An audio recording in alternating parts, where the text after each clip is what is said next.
Hello, and welcome to the Miss Shevon Show, the educational series. I am your humble host and facilitator, Miss Shevon. Thank you.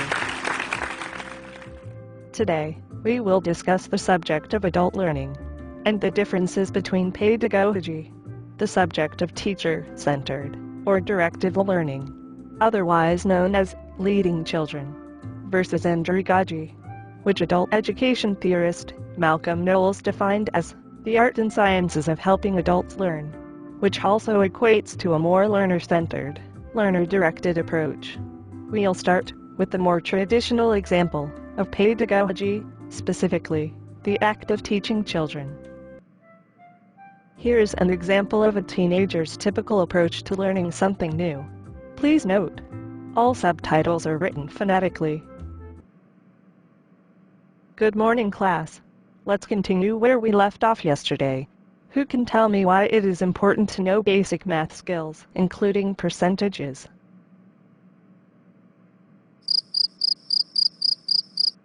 Say something, Lizzie. Why don't you say something, Scott? Scott. But Miss Shevon, why do we even have to learn this anyway? When I get rich, I'm just going to hire an accountant. Well, Scott, I don't doubt that you'll be rich one day, but it's even more important then for you to have basic math skills, so that you can make sure that he or she does not rip you off. All right, Miss Shevon, I guess. I'll learn it then if you say so. Glad you understand, Scott, and I'd suggest you all study hard. There is going to be a quiz on percentages next week. Oh, brother. So that was an example of pedagogy, the subject of teaching a child or teen. You see, as a youth it's often hard to see the direct result of why they are being taught a specific subject, making it that much harder for them to grasp and learn.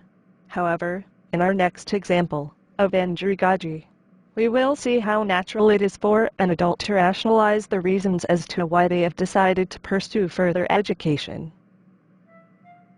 And here we go. Good evening, class. Good evening, Miss Shevon. Welcome today to a basic math for the small business owner. Can anyone tell me why it is important to know basic math skills, including knowing percentages, as an entrepreneur? Yes, Miss Shevon, absolutely. Just yesterday the power went out in my shop and the cash register stopped working. If I didn't know how to calculate percentages, I would not have been able to calculate the tax manually. Great example, Mr. Hernandez. How long was the power out for? Not very long. Maybe about 5-10 minutes. We got about 15 customers who all came in at the same time though. Everyone was trying to get out of the rain. Well, at least you were able to cash them out manually. You said it.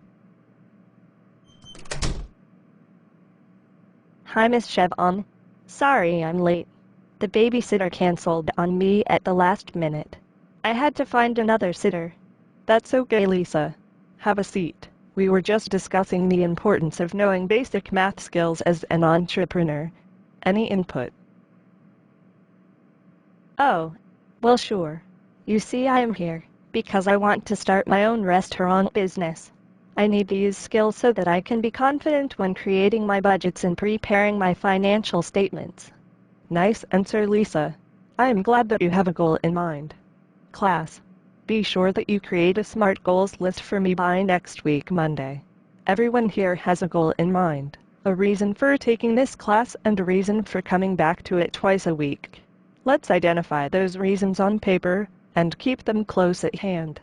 These will act as your constant reminders when the class becomes a bit more challenging and you begin to lose your motivation. Sound good?